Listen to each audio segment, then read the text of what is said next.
Salam əziz müdavimlər. Bugün sizlərə bir ifadə yazacağım. Bu ifadə ilə siz həm kökaltı ifadələri rahatlıqla yaza biləcəksiniz, həm də kəsr mövzundan asanlıqla izah edəcəm və onu da yaza biləcəksiniz. İndi isə ifadəmizi yazıram. Kök altda 200, kəsr xəttimizi çəkdim. Məxrəcdə 1 bölünsün kök altda 8, üstə gəlsin, 1 bölünsün kök altda 18. Baxın, həmişə kəsr xəttinə üzbəüz bərabər işarəsi qoymalıyıq. İndi isə həll edəcəm. Həll necə eləyə bilərəm? Baxın, kök altda 200-ü neçə vur, neçə yaza bilərəm? 100 vur, 2 formasında. Sonra məxrəcə gəlirəm. Məxrəcdə 1 bölünsün kök altda 8 neçə vur, neçə yaza bilərəm? 4 vur 2. Həmişə yazanda diqqətli olun ki, sonra kökdən azad edə biləsiniz.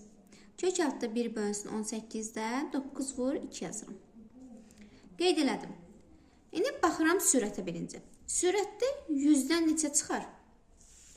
10-u 10'a vuranda 100 eləyir. Ona görə 100'ü çıxardıram 10. Amma kök altda 2-dən heç nə çıxarda bilmirəm deyə də kök altda 2 yazıram. Məxrəcə gəlirəm.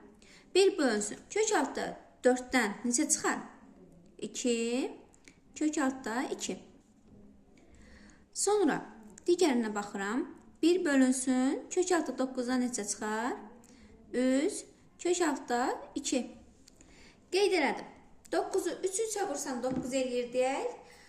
9'dan 3 çıxır. 4'də də 2 vur 2, 4 eləyir.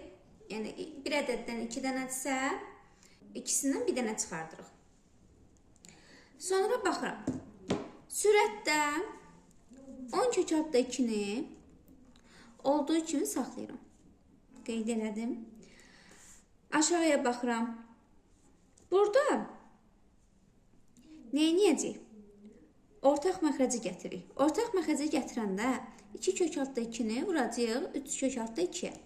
2 kök altda 2-ni 3 kök altda 2-yə vuranda alınır 12. 12-dirsə biz elə məxrəci 12 olaraq qeyd edirik. Sonra biz demişdik kəsrlər mövzusunda 12-ni böləcəyik 2 kök altda 2-yə alınacaq 3 kök altda 2. 12-ni böləcəyik 3 kök altda 2-yə alacağıq 2 kök altda 2. Bərabərdir. Burada da demişdik kəsrlərin bölünməsində birinci kəsr olduğu kimi qalır, ikinci kəsr sürət və məxrəcin yerini dəyişir. Burada nə edəcəyik? Bölmə əməli ilə. Kəsr xətti bölməli oynadığına görə məxrəci qaldıracağıq sürətə, sürəti yendirəcəyik məxrəcə. Burada da hesablamaq varında 3 kök altda 2 ilə 2 kök altda 2-ni toplayanda qarşılar toplanır. Olur 5 kök altda 2. O da bərabərdir. Kök altda 2 ilə ixtisar gedərmi? Gedər. Gedirsə niyə saxlayayım ki? Getdi.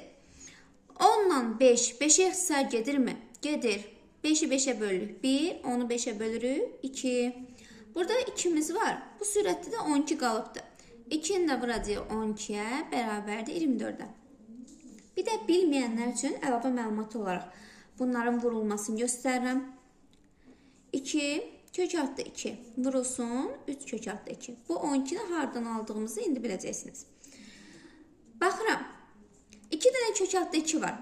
Bunu bir-birinə vuranda kök altda 4 eləyir də. 4'dən də 2 çıxır mı? Çıxır. 2'ni 3'ə vuram 6. 6'nı da 2'yə vuram 12. Yəni 2'ni 3'ə vurdum alındı 6. 2 dənə kök altda 2'ni də bir-birinə vurdum alındı 2. 6'nı da 2'yə vurur alınır 12. Bu 12'ni buradan almışdıq. Bayaq şifahi olaraq dedim. Bəzi müdavimlər bilir, bəziləri bilmir. Bilməyənlər üçün də burada qeyd elədim. Bu qədər dostlar. Ümid edirəm video sizin üçün faydalı oldu. Hələlik.